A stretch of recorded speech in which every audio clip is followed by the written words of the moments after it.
बिस्मिल्लाहिर्रहमानिर्रहीम। अस्सलाम वालेकुम अज़ीज़ तलबा व तलबात। आज हम प्री 9th का लेक्चर नंबर 4 पढ़ेंगे। लेक्चर नंबर 4 में मैं आपको तफ़हीमी इबारत पढ़ाऊँगी। तफ़हीमी इबारत के उसूल मैंने आपको लेक्चर नंबर 3 में पढ़ा दिए थे। तो आगाज़ करते हैं। जानवरों का तहफ़्फ़ुज़ हमारे माहौलियाती निज़ाम की बका और तनौ के लिए इंतहाई ज़रूरी है।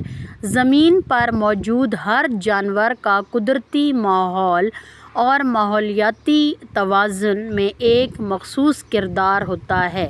अगर किसी नौ की तादाद कम हो जाए तो इसके असरात पूरे निज़ाम पर पड़ सकते हैं। इंसानी सरगर्मियों जैसा कि जंगलात की कटाई, गैर कानूनी शिकार और माहौलियाती आलूदगी ने बहुत से जानवरों की नस्लों को ख़तरे में डाल दिया है। जानवरों के तहफ़्फ़ुज़ के इक़दामात के ज़रिए हम न सिर्फ़ इन अनवा को बचा सकते हैं बल्कि मुस्तक़बिल की नस्लों के लिए एक मुतवाज़न और पायदार माहौल भी फ़राहम कर सकते हैं। ये हमारी ज़िम्मेदारी है कि हम कुदरत के इन कीमती असासों की हिफाजत करें और इनके लिए महफूज मकामात और क़वानीन को मज़बूत बनाएं ताकि वो कुदरती माहौल में आज़ादाना ज़िंदगी गुजार सकें। अब यहाँ पर देखें, आपने इबारत को गौर से पढ़ना है और यहाँ पर आपको समझ आ जाएगी कि किस के मुतल्लिक़ बात हो रही है।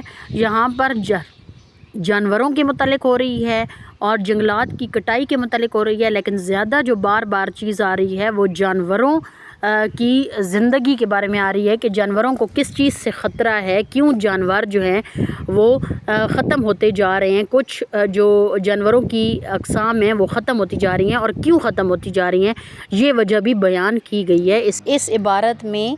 अब आप लोगों ने इसके सवाल जो हैं उनके जवाब लिखने हैं।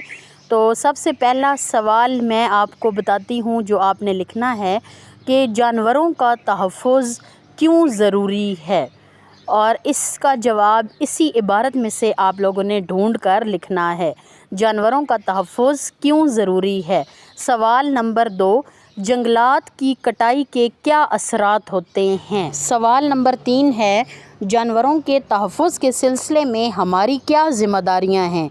जो हमारी ज़िम्मेदारियां हैं वो इस इबारत में लिखी हुई हैं। आपने इस सवाल का जवाब ढूंढकर इबारत में से ही लिखना है। सवाल नंबर 4 है, जानवरों के तहफ़्फ़ुज़ के इक़दामात कैसे कर सकते हैं। सवाल नंबर 5 है, इस इबारत का मौजू उन्वान तहरीर करें। अब उन्वान आप लोगों ने इसमें से ढूंढ कर लिखना है और उन्वान वो होता है जिसके मुतालिक इबारत में सबसे ज़्यादा बात की जा रही होती है, बार बार उसका ज़िक्र होता है। तो आप लोगों ने इसका उन्वान लिखना है अपनी नोटबुक्स पर। हमारा आज का लेक्चर यहीं पर ख़त्म होता है। अल्लाह हाफ़िज़।